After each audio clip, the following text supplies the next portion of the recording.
که مکتب داری؟ بله. از مکتب میریختی خانه که نه نگرفتیم. کسی رو نداری که امروز نه کمک کنه؟ کارگرم بدل به یک ساعت دیگه انداختم کارم نیست دیگه. کتاب نداری؟ کتاب شده کتابچه هیچ چیز نداری؟ ندارم. ضرورت خانوادیتان برآورده میشه؟ نه.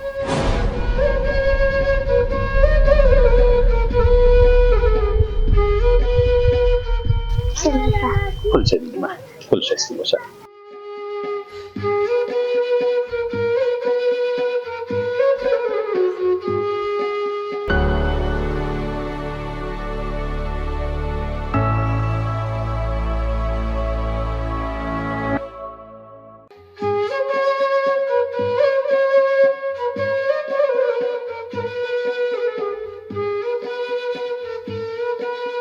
بسم الله الرحمن الرحیم. دوستان عزیز، یک طفلک مکتب میبینیم که در حال جمع کردن زباله است. هم باید صحبت کنیم ببینیم که دخترک چطور اینجا آمده و به یک مکتب آمده. سلام، چی حال داری؟ صحت خوب است؟ بخیر هستی؟ خوب هستی؟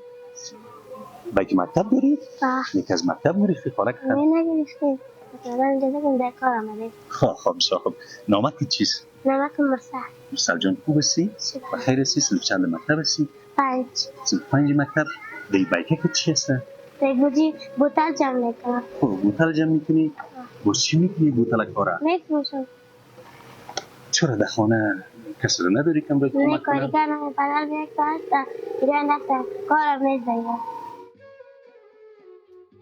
هیچ برادر نداری که امروز کمک کنه؟ دو تا دارم. یک تاش خورد است یکش کلا. چه کار میکنن و؟ او کار نمیکنه که از یکش. خودت هر روز بوتل جمع میکنی یا مکتب رو میری؟ یگان روز دیگه میایم با یگان روز مکتب میرم. نسبت از که باید کار کنی مکتب نمیری. باز روزی که مکتب کتاب نمیری. ندارم. کتاب نداری؟ کتابچه هیچ چیز نداری؟ ندارم. خب چای صبح هم نخوردی؟ نه. یک لقمه برای ما میدی که ما میخورم چی درست؟ باز روز چند کار میکنی کارک کندم؟ روز 50 تا 40 تا 60 تا کار میکنم. ضرورت خانوادیتان برآورده میشه؟ نه. نمیشه؟ چی دوست داری که امروز ببری خانه؟ کتابچه. برای خودت کتابچه؟ در خانه چی ضرورت داری برای امروز؟ قلم کتابچه. چی خودت خوشحال میسازه امروز که تو خوشحال طرف خانه بری؟ پیسه. چند باید داشته باشی که خوشحال شوی؟ 20 روپیه. او 20 روپیه در با؟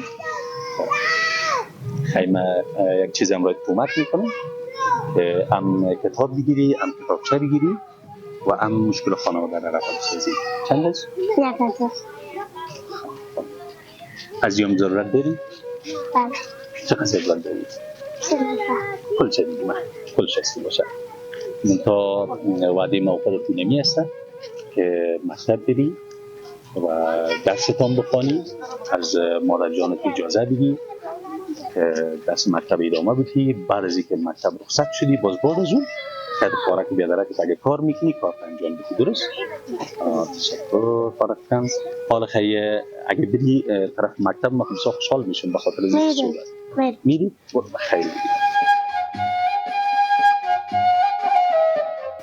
تشکر.